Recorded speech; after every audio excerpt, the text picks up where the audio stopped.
jumpa lagi dengan saya di General Serba Serbi Eras. Kali ini saya akan share lagi terkait dengan Dapodik versi 2026 yang mengalami error seperti ada di depan layar ini. Ya, ketika kita install Dapodik versi terbaru 2026 dan registrasi berjalan lancar, dan setelah selesai login dan temukan error seperti ini. Errornya adalah terdeteksi versi database 2.104 sehingga aplikasi tidak dapat dilanjutkan. Silakan hubungi tim teknis. Terima kasih. Dia minta logout jadi tidak bisa masuk. Nah, ini solusinya sederhana sekali Bapak Ibu. Kenapa ya terjadi seperti ini? Karena dia mendeteksi database Dapodik versi sebelumnya itu masih ada. Tapi bagaimana saya sudah hapus versi sebelumnya, misalnya Dapodik yang tahun kemarin, semester kemarin 2025, saya sudah hapus, sudah restart juga, tapi waktu install ini selesai lancar-lancar saja, dan pada saat login mengalami seperti ini. Nah, itu masalahnya bukan di aplikasi Dapodiknya ya yang versi 2026, tetapi ada pada browser yang kita gunakan.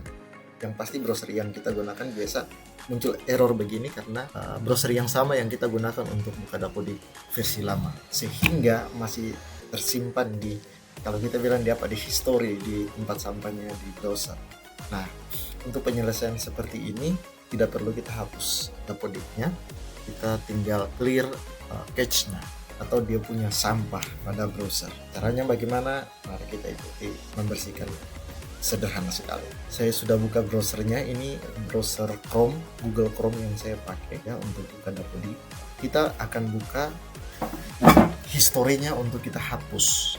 Ya, hapus sketchnya ini bisa dengan cara kita masuk di titik 3 sebelah kanan atas, kita masuk di history, kemudian pilih history. Nah, kita bisa masuk di sini dan delete browser data. Ini di sini kita bisa masuk lewat situ, ataupun kita bisa dengan cara lain, misalnya tekan Ctrl tahan bersamaan dengan huruf H akan masuk di history. Kita tinggal tekan delete browser.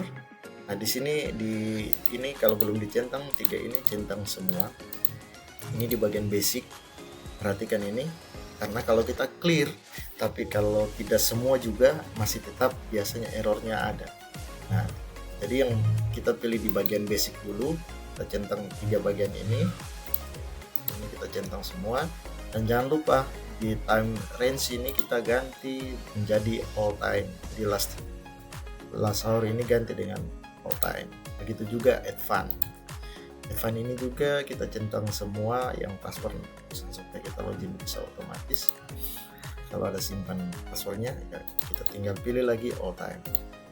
Kalau ini sudah ya, ini sudah semua, all time sudah, ini sudah, kita tekan delete data.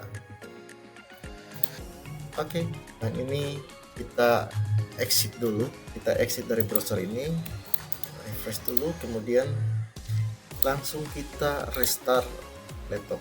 Jadi tekan restart.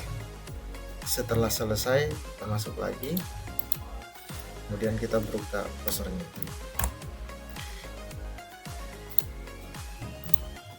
Jadi kita buka langsung Dapodiknya saja. Nah, ini linknya.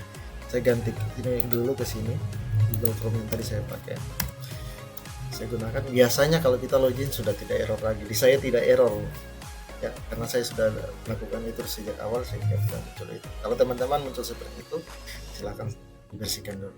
Dan perlu juga kita punya cache yang ada di partisi C kita, itu juga perlu dihapus di Windows-nya. Nah, caranya kita tekan Windows R saja dan ketik temp.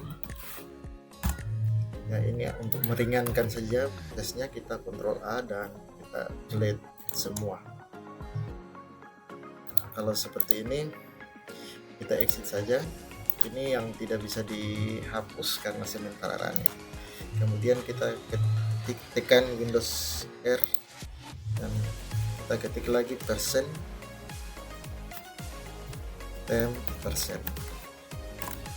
Ini hanya untuk membersih sampahnya kita juga untuk Windows. Ya, kita Ctrl A dan kita tekan delete juga. Nah, ini yang terhapus sampah semua ini. Saya punya sampah sudah 6 giga sekian ini. Ini yang ada di sini habis data lokal. Ya, kalau seperti ini kita coba lagi, kalau sudah bisa exit saja karena ini juga sementara. Oke. Kalau sudah, kita masuk di sampah, kita bersihkan semua ini, Ctrl A dan kita delete semua. Oke, sudah delete ya. Kita tunggu dibersihkan semua sampah yang ada di browser tadi dan di Windows kita juga. Sampah-sampah ini muncul di mana proses-proses yang error, bermasalah, dan itu setiap aplikasi yang kita buka atau browser itu juga tersimpan di sini. Itu bikin buat partisi juga penuh dan buat laptop juga berat, sehingga perlu dihapus secara berkala. Oke, mungkin seperti itu teman-teman. Semoga tidak ada error lagi, karena yang sudah mengalami ada beberapa yang tanya di saya juga, saya sampaikan dan itu berhasil. Jadi teman-teman jangan lupa habis clear browsernya, kalau buka belum bisa, perlu restart. Tujuannya untuk semuanya sistem itu normal, tidak ada yang masih crash lagi. Tujuan restartnya begitu, sehingga apa yang kita sudah hapus, sudah perbaiki itu dia akan jadi normal ketika kita restart. Dan kalau ada teman-teman lain punya solusi yang lebih baik, yang lebih mudah terkait error ini, silakan di-share juga di kolom komentar supaya kita saling dapat pengetahuan baru untuk saling berbagi. Oke, terima kasih, sampai jumpa di lain kesempatan.